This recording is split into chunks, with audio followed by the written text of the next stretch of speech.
बिस्मिल्लाहिर्रहमानिर्रहीम। अस्सलाम वालेकुम। नाइमरोज़ टीवी मुबारक जी आपकी खिदमत में हाजिर है। नाज़रीन, चलेंगे कैनेडा सनाउल्लाह साहब पार्ट 3। जी अस्सलाम वालेकुम सर।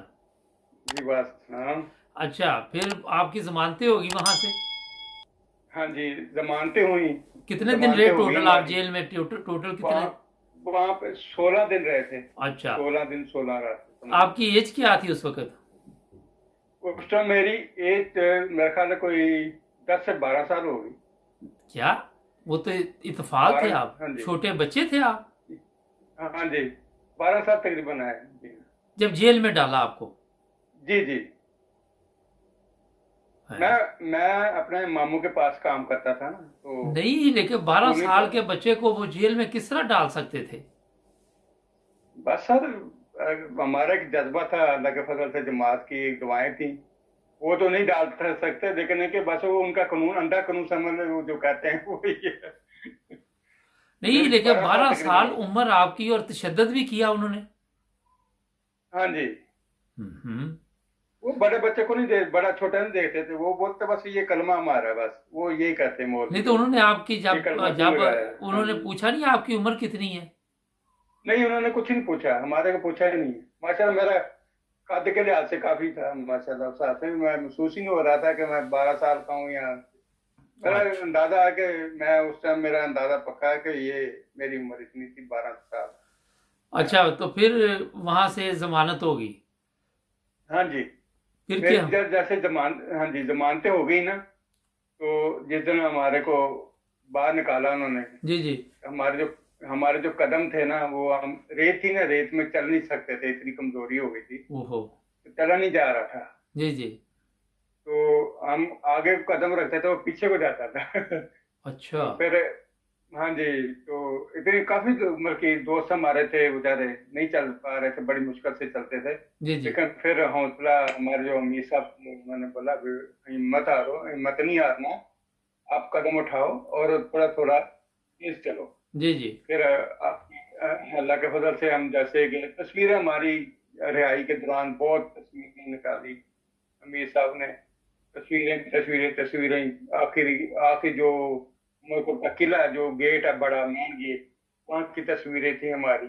अच्छा। बहुत मजी वहां पे आके शाही बाजार में, उमरकोट है, उमरकोट का शाही बाजार है, बस स्टॉप भी है।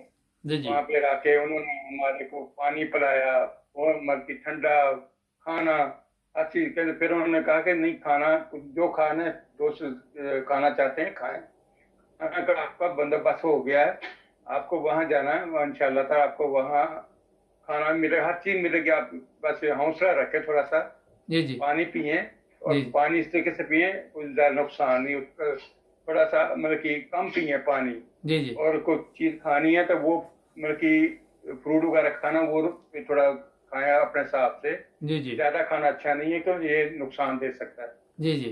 कि अल्लाह के फजल से, जैसे एक बस थी हमारे उधर ही है, उसे स्टाफ के साथ ही जी। जी। वहां पे कुछ बस में बैठे, बस में बैठ गए। हमारे वही चादरें थी हमारे पास, वही कुछ था, कुछ नहीं था। और जेल के अंदर हमने अपने कलमा लिखा था, मस्जिद का एक नक्शा बनाया हुआ था। अच्छा। उस टाइम वो मतलब कि कोई ये मोबाइल सिस्टम नहीं थे, और हाँ, ना नहीं ही वो नहीं। दूसरा सिस्टम जी था जी। कोई कैमरे वाला हमारे पास। जी जी। तो वहां पर तस्वीरें थे, पर मुझे आज भी नक्शा वही उसी तरह, वही मंजर मुझे याद है सारा।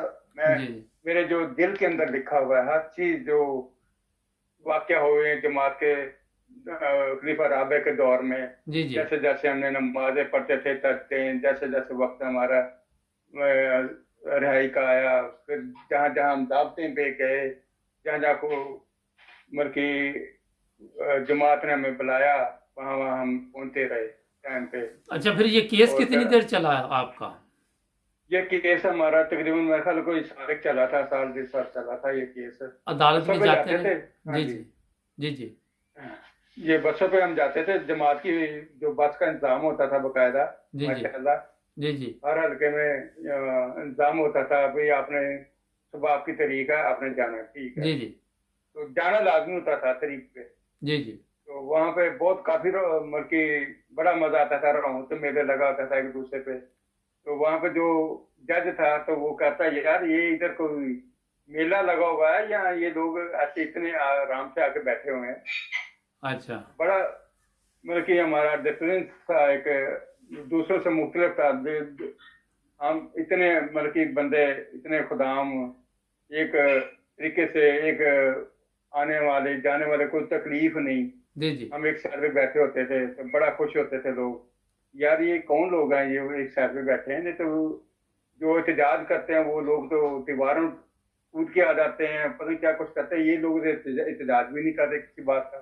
आराम तो से मजे की बैठे। ये बात है, वो जी कहते हैं कि ये जब किसी को बताते हैं कि ये कादियानी या अहमदी लोग हैं, तो फिर वो बड़े इस बात में मुतासर थे। बोलता है यार इनके अंदर बड़ी एक चीज है जो हमने देखी, कि ये लोग किसी को ज्यादा तंग नहीं करते, किसी की मदद करने को तैयार होते हैं, इनको तकलीफें भी देते हैं, ये फिर भी कहते हैं यार और दे दो, जी और जी। दे दो। जी जी। ऐसे लोग भी हमने देखे हैं। हमारे एक उधर जाने वाला था उमरकोट, जी जी। तो उसने मेरे को कहा कि यार तू, ओ भाई तू चाचा अब्दुल करीम का लड़का है ना? मैं बोला जी हाँ। बोलता तो ये मेरी दुकान है, तू किसी चीज की जरूरत है तो इधर आ जाकर ले जाकर। मैं बोला नहीं यार, मैं तो रो रो थोड़ी आऊंगा तेरे पास। तरीकों पे जाते थे ना उस टाइम जी जी। गाड़ी पे, तो वो स्टाफ के सामने तो उसकी दुकान थी। जी जी। तो फिर बहरहाल मैं तो अच्छा नहीं लगता, अकेला जाता होता ना, मैं कभी गया। बोलता कोई बात नहीं यार, मैं आपकी जमात को देखता हूँ, अच्छी जमात है आपकी, आप अहमदी लोग बहुत अच्छे हो। जी मैं जी। समझता हूँ कि ये हमारे जो मौलवी लोग हैं ना, ये बड़े खबीस लोग हैं। हम्म। ये किसी की बात नहीं मानते, ये अपनी मनवाते हैं। जी जी। हाँ जी। तो अ- लिहाजा फिर उसके बाद अल्लाह के फजल से, तो वो ये जैसे हमारे को उन्होंने लेके जाते थे, जो दावतें आती थी जमात की तरफ से, कोई अच्छा, फिर कोई आपकी हल्के से जमानत, हमारा। आपका केस चला जब, वो कितनी देर, 1 साल से ऊपर, फिर क्या हुआ एंड पे? हाँ, एंड पे मैं बताता हूँ ना, तो मेरे केस, जब केस चलता रहा, फिर एक दिन आई तो हमारे एक वकील साहब थे जमात के थे, वो भी कुंटरी के थे। अच्छा। उसका घर साहब का एक बड़ा लतीफ लतीफ उसका शत नाम उसका, वकील साहब। अच्छा। तो मेरे कनाडा आने के बाद पहले मेरे को एक मतलब कि दो दो दो ढाई साल पहले मेरी मुलाकात हुई है उनसे। अच्छा। वो माडे कॉलोनी में आ गए बेचारे, वो वहां पे शिफ्ट हो गए हैं, उनका अभी नाम नहीं आ रहा। चले, कोई बात नहीं। वो, अच्छा। हाँ जी, वो हमारे कुंडली में रहते हैं, वो ठीक है ठीक टाउन है। कमेटी के नजदीक उनका घर है। बहुत ठीक है। अच्छे हैं। ठीक है। ठीक। उन्होंने केस लड़ा मारा, फिर आखिरी खुशखबरी दी, ये आपकी आखिरी पेशी है, आप पर अमन से जाना, पर अमन से, किसी से बात नहीं करनी, किसी को बताना नहीं, और लिहाजा आपको, ये आपकी आखिरी पेशी है। जी जी। तो उसके बाद फिर सारे उन्होंने सबको इकट्ठा किया, दवाएं कराई वहां पे। दवा दवा करवाने के बाद फिर उन्होंने बोला कि भाई आज हमारी आपसे सबसे आखिरी मुलाकात है, पता नहीं कोई कोई कहाँ होगा, कोई पता नहीं। तो उन दिनों में फिर हमारे जो पासपोर्ट बने थे, हमारे जमात की तरफ से ना अच्छा, पासपोर्ट ही ये बने थे। एक सेकंड, स्लीपर आ गए। ये बताइए कि ये किस सन की बात है? ये सन 84 की बात है। अच्छा, 84 की बात है, तो फिर आपकी हाँ जी, जमानत वहां से, केस खत्म हो गया आपका? हाँ जी, हमारा फिर केस खत्म हो गया था ना। अच्छा। वो उन्होंने, हाँ जी, लेटर भेज दिए थे सबको। ठीक। अब लेटर भेज दिए थे, जमात ने भेज दिए थे, लेटर सबको दे दिए थे कि ये कागज आपके काम आएंगे, कभी भी आ सकते हैं, ये इनको संभाल के रखना। फिर आप वहां तो से कनाडा आ गए? नहीं, मैं फिर कुंडली चले गया, मैं सॉरी कुंडली नहीं, कराची आ गया था। अच्छा, कराची आ गए। फिर कराची हाँ, फिर आप कितनी देर रहे? मैं कराची मैंने 28 साल गुजारे हैं, अच्छा। गुर्बत में। ठीक। मेहनत मजदूरी की, बच्चे वहां, मेरे शादी कुंडली में हुई है मेरी। अच्छा, तो जब आप बता रहे 84 का ये वाकया, तो शादी किस सन में हुई? शादी 1988 में हुई थी। अच्छा, 88 में हुई, तो वो उस वक्त हाँ आप जी, कराची में थे? हाँ जी। अच्छा अच्छा। मैं कराची, कभी कराची होता था, कभी कुंडली होता था, बस इस तरह सिलसिला चलता था। फिर एक दिन मेरा पहला बच्चा हुआ था जो शहीद हुआ है, नवीर अहमद। अच्छा, तो तो ये, मैं, जी जी। हाँ जी, मैं फिर जब पहला बच्चा पैदा हुआ मेरा कुंडली में, ठीक। माशाल्लाह, उसके बाद फिर मैं फैसला कर लिया कि अभी ये बच्चा छोटा है। अच्छा। तो वाइफ ही कहने लगी मैंने इधर नहीं रहना, मैंने आपके साथ ही जाना। कराची में? हाँ जी। ठीक। तो उस समय वहां पे भी मैं कि छड़ा रहता था, छड़ों के साथ रहता था। काफी अपने दोस्त से जमात के एक सेंटर बनाया हुआ था, वहां रहते थे। जी जी तो मैं वहां पे काम करता था, तो सुबह जाता था, शाम को वहीं आके ठहर जाता था रात को। जी जी। तो फिर उसके बाद एक दिन फैसला हुआ, मैं जाके बीमार हो गया वहां पे कराची में। अच्छा। तो हमारे खादम थे, उन्होंने बहुत खिदमत की, वो बेचारे इस दुनिया में नहीं रहे। जी जी। उन्होंने मस्जिद की बहुत उन्होंने खिदमत की, जमात की अच्छा। ज्यादा। उन्होंने उनके साथ मैं जब रहता था तो वो मेरे को हर लम्हे पूछता था भी कोई मसला, कोई तकलीफ तेनू कोई गल आ तो मैं दस। मैं कहा नहीं चाचा, कोई गल नहीं है। ठीक। तो ना नहीं कोई गल है, मैं दस शेयर कर मेरे नाल। मैं कहा साहब नहीं कोई गल, अगर गल हुई तो दस दें। कहना नहीं तुम दस।